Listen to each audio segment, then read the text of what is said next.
നമസ്കാരം, സുനിത കുക്കോസിൻ്റെ പുതിയൊരു വീഡിയോയിലേക്ക് എല്ലാവർക്കും സ്വാഗതം. ഇന്ന് നമുക്ക് നല്ല പെട്ടെന്ന് തന്നെ നല്ല അടിപൊളി ടേസ്റ്റ് ഒരു വെജിറ്റബിൾ ഫ്രൈഡ് റൈസ് ഉണ്ടാക്കാം കേട്ടോ. അപ്പോൾ അതെങ്ങനെയാണ് ഉണ്ടാക്കുന്നതെന്ന് പെട്ടെന്ന് നമുക്കൊന്ന് കണ്ടു നോക്കാം. വളരെ പെട്ടെന്ന് ഉണ്ടാക്കാൻ പറ്റും കേട്ടോ.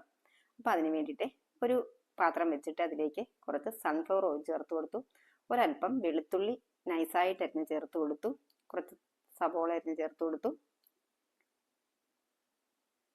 ഒരു ക്യാരറ്റ് പൊടിയായി അരിഞ്ഞത്, പിന്നെ കുറച്ച് ബീൻസ്, പിന്നെ നമുക്ക് കാബേജ്, ക്യാപ്സിക്കം ഒക്കെ ചേർത്ത് കൊടുക്കാം കേട്ടോ. അപ്പോൾ ഞാനിപ്പോൾ ഈ പറഞ്ഞ് ഇത്രയും സാധനങ്ങളാണ് കേട്ടോ ചേർത്ത് കൊടുത്തിട്ടുള്ളത്. എന്നിട്ട് നല്ലതുപോലെ ഹൈ ഫ്ലെയിമിലാണ് വെച്ചിട്ടുള്ളത്. നല്ലതുപോലെ മിക്സ് ചെയ്തു. ഇനി ഇതിന് വേണ്ട ഉപ്പ്, അതായത് നമ്മൾ റൈസ് വെച്ചപ്പോഴത്തേക്ക് ഉപ്പ് ചേർത്താണ് വെച്ചിട്ടുള്ളത്. ഇപ്പം ഈ പച്ചക്കറികൾക്ക് വേണ്ടി മാത്രമുള്ള ഉപ്പ് ചേർത്ത് കൊടുത്തു. നല്ലതുപോലെ ഒരു 2 മിനിറ്റ് മിക്സ് ചെയ്ത് കൊടുത്തു. ഇതൊരു കഷ്ണം സെലറിയാണ് കേട്ടോ. അത് ഫ്രീസറിൽ നേരത്തെ വെച്ചിട്ടുള്ളതായിരുന്നു. അതങ്ങ് ചേർത്ത് കൊടുത്തു. കുറച്ച് കറിവേപ്പില ചേർത്തു. എന്നിട്ട് നല്ലതുപോലെ മിക്സ് ചെയ്തു.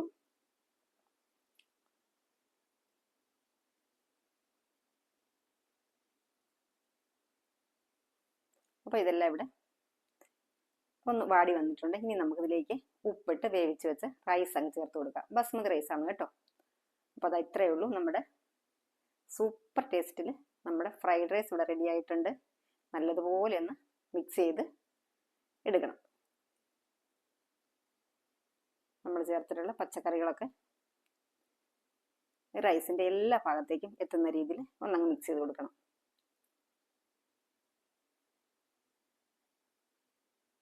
ഇപ്പം നന്നായിട്ടത് മിക്സ് ആയിട്ടുണ്ട്.